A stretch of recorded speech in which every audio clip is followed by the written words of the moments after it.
The pirate hid the loot behind her, but the thieves shot a flare to blind her. They all got on board but couldn't find her hoard because she fell and it was in her vagina.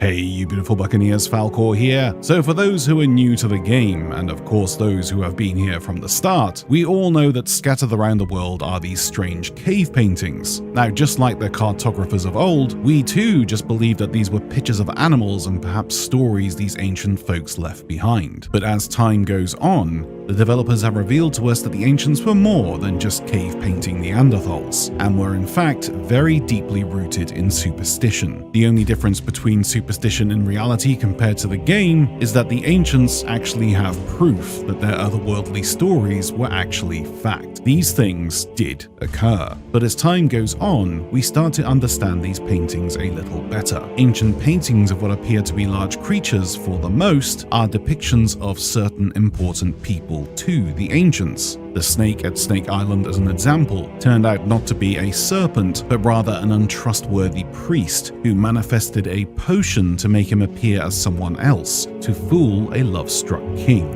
Or the boar, not a bumbling pig-like creature, but in fact a warrior of the ancients that held great merit for his deeds at securing peace between two warring nations. But the inhabitants of Sea of Thieves who held the greatest merits were immortalized in the stars, shining down as an example to all who sailed, and also plotted their way throughout the ancient world. However, there were some that were wiped from history, their legacies removed from the lands and the stars because of something terrible they might have done, or to keep hold of a secret. Ancients such as the ones who were responsible for attempting to merge the afterlife with the living life, wiped from history due to their misdeeds. These forgotten constellations were depicted in the adventure The Secret Wilds, where Briggsy was in search of ancient secrets by following these forgotten constellations. The constellations told the story of fractured royalty, a queen, a king, a son, a daughter, and two envoys close to the family. As far as we know, they went about creating a trial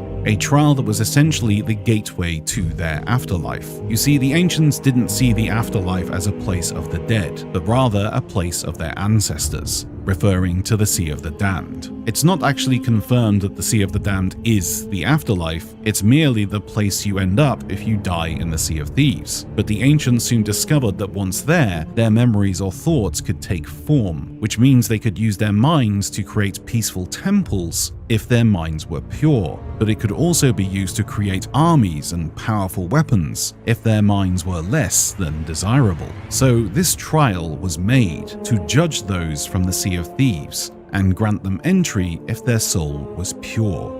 But for some reason, the history of these plans were wiped clean from the lands and the stars, either because something went wrong or merely to protect the secrets and perhaps the area in which the ancients now dwell. But not all of their stories were lost. The butterfly, for example, an indecisive princess, much like the butterfly itself hopping from one flower to the other in search of nectar, this princess had similar traits, constantly in turmoil between her forever arguing family. There are only two places she can be seen in Sea of Thieves, Plunder Valley and Thieves Haven.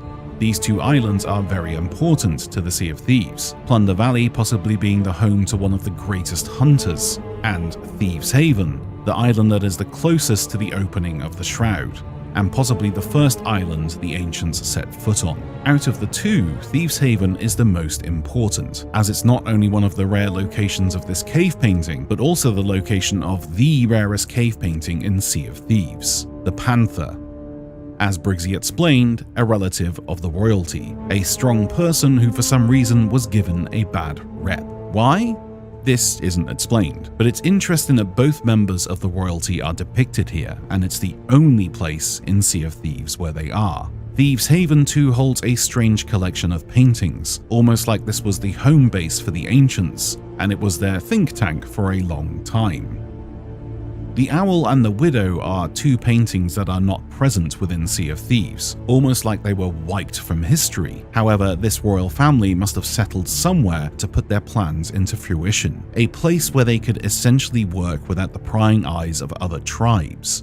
And do we have a place like that in Sea of Thieves.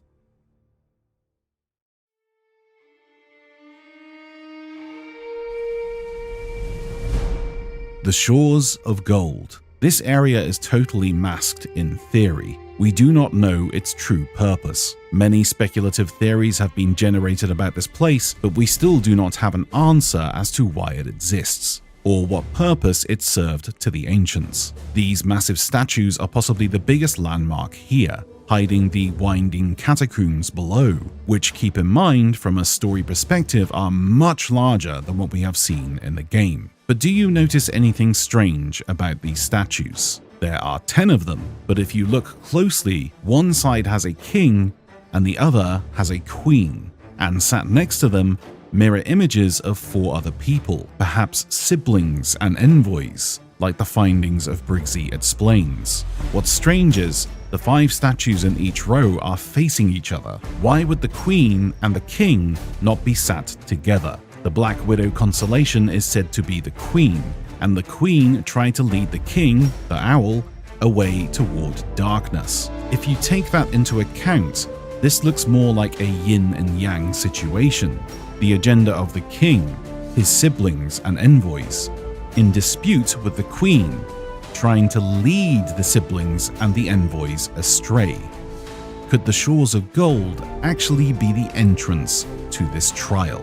Now, I know what you're thinking. This is a far stretch, so it has to be backed up with something that correlates to strengthen the theory, right? Well, where else have we seen these statues? Within the sunken shrines. Except these statues are just carbon copies of the less important figures seen at the Shores of Gold.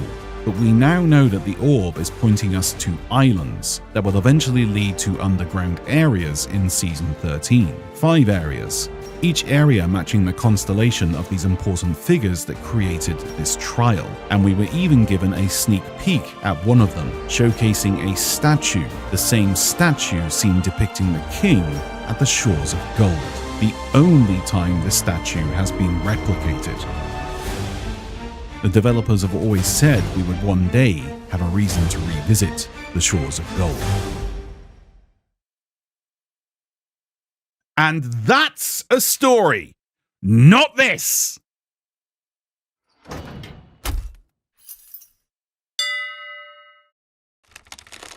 Look, here's a better story. Within the structure of the Tainted Souls lies the infrastructure of a mighty gaming PC. This gaming PC is from the talented builders at Apex Gaming PCs, a website that allows you to build your very own dream rig, and then sent out to you lickety-split. And when the time is right, the sword will turn into the mightiest of Apex Gaming PCs and melt the faces of the Pirate Lord Tavern, and sail the seas, burning everything in its wake.